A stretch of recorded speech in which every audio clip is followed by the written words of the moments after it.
Then, how will you compare different countries or states? For comparing countries, the income is considered to be one of the most important attributes.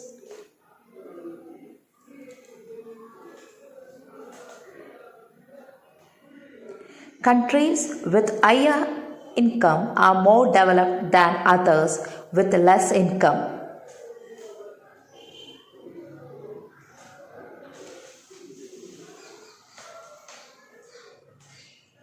This is based on understanding that more income means more of all things that human beings need.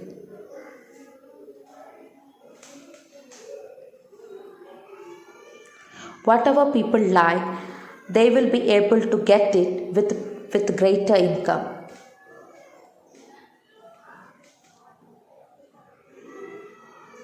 So, greater income itself is considered to be one important goal.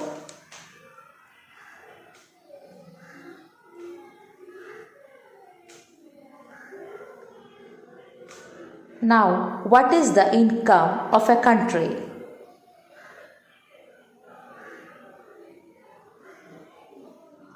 Intuitively, the income of the country is the income of all the residents of the country. This gives us the total income of the country.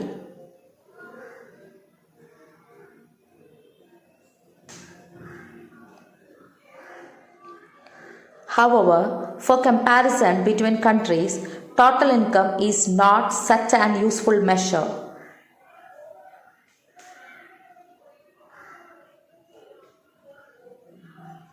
Since countries have different populations, comparing total income will not tell us what an average person is likely to earn.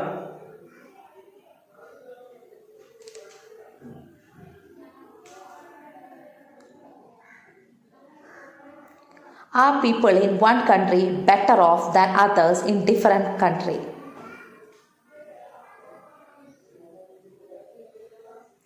To answer it, we compare the average income, which is the total income of a country divided by its total population.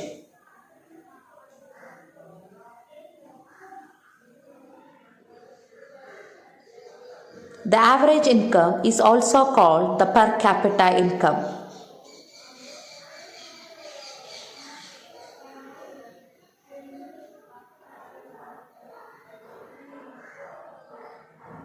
In the World Development Report 2006, brought out by the World Bank, this criteria is used for classifying countries.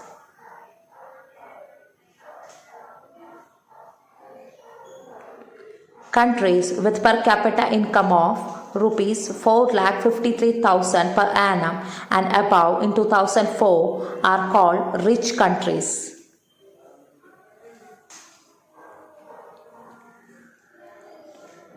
And those with per capita income of rupees 36,000 or less are called low income countries.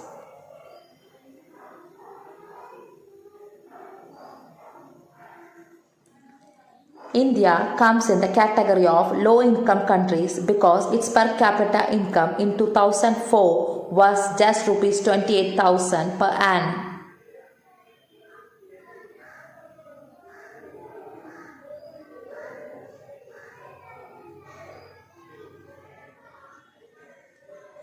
The rich countries, excluding countries of the Middle East, are generally called the developed countries.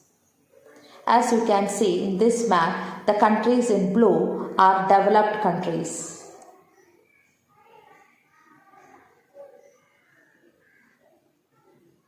Next, public facilities. How is it an average person in Punjab has more income than the average person in Kerala, but lags behind in the crucial areas? The reason is money in your pocket cannot buy all the goods and services that you may need to live well.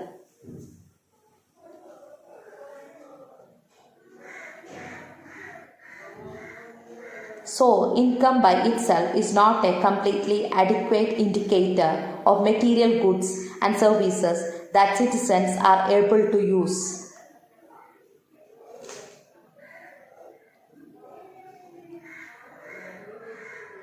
For example, normally your money cannot buy a pollution-free environment or ensure that you get an unadulterated medicines or unaffected community. All these things is not provided by money. Money may also not be able to protect you from infectious diseases unless the whole of your community takes preventive steps.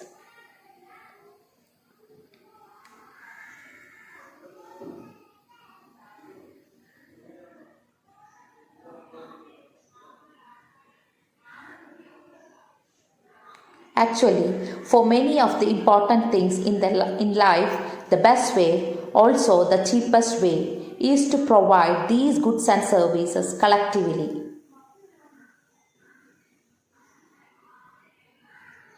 So just think, will it be cheaper to have collective security for the whole locality or for each house to have its own security man?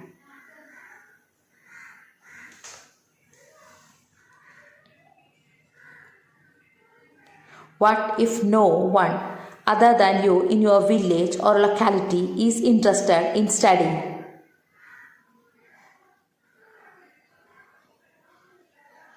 Would you be able to study? Not unless your parents could afford to send you to some private school elsewhere. So you are actually able to study because many other children also want to study, and many people believe that the government should open schools and provide other facilities that all the children have a chance to study. Even now, in many areas, children, particularly girls, are not able to achieve secondary level schooling because government society has not provided adequate facilities.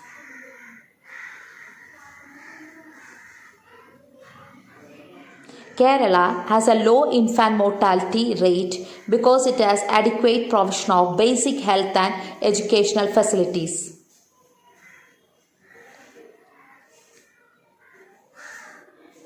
Similarly, in some states, the public distribution system functions well.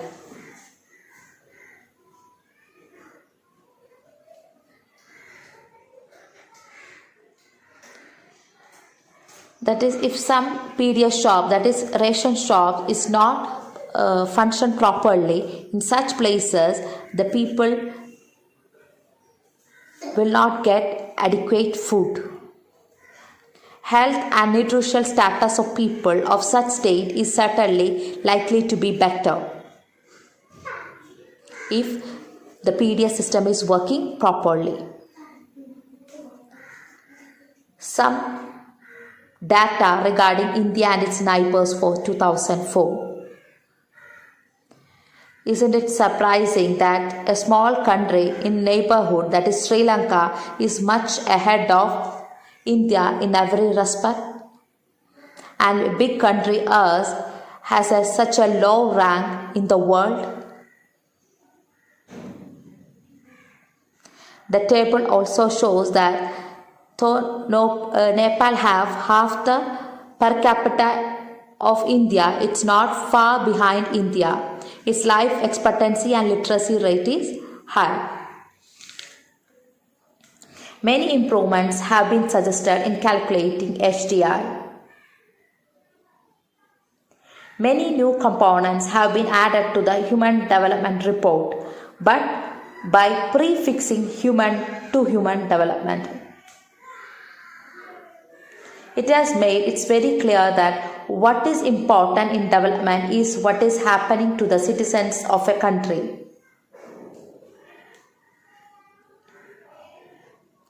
It is people, their health, their well-being, That is most important.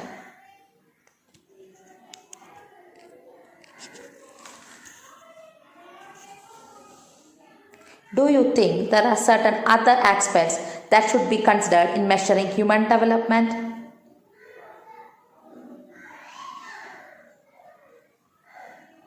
Like sustainability of development. Suppose for the present a particular country is quite developed.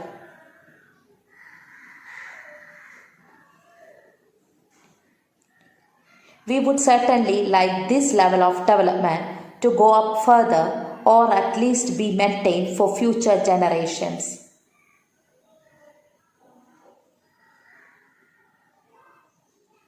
This is obviously desirable. However, since the second half of the 20th century, a number of scientists have been warning that the present type or levels of development are not sustainable one. Groundwater is an example of renewable resources. Renewable resources are replenished by nature, as in the case of crops and plants.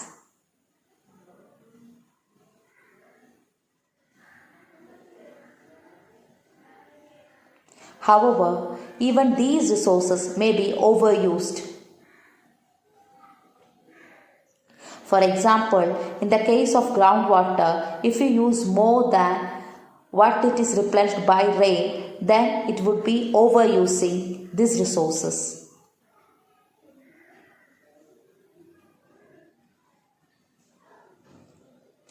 Non-renewable resources are those which will get exhausted after years of use.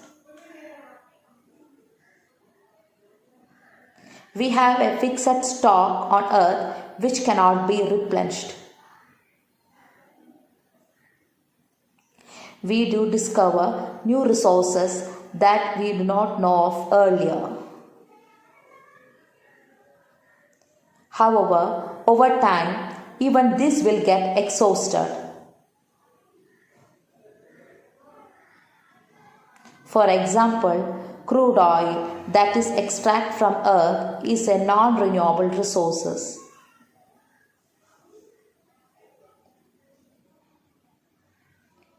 However, we may find a resource of oil that we do not know of earlier. Exploration have been undertaken at all times.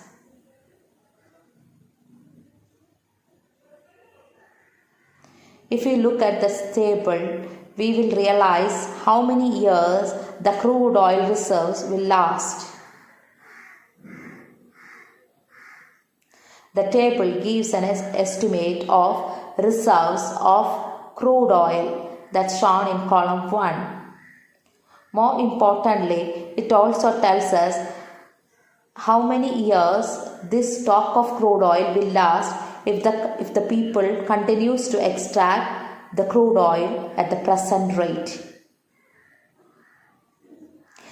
The reserves will last only 43 years more. This is for the world as a whole.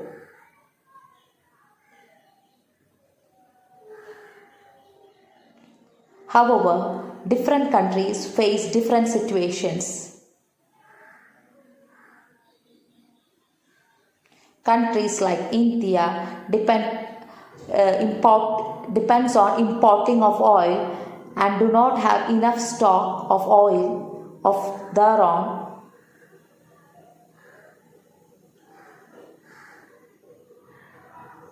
If prices of oil is increased, it must be a burden for our country. There are countries like USA which have low reserves and hence wants to secure oils from military and economic power. So that's all for today. See you in the next class. Thank you.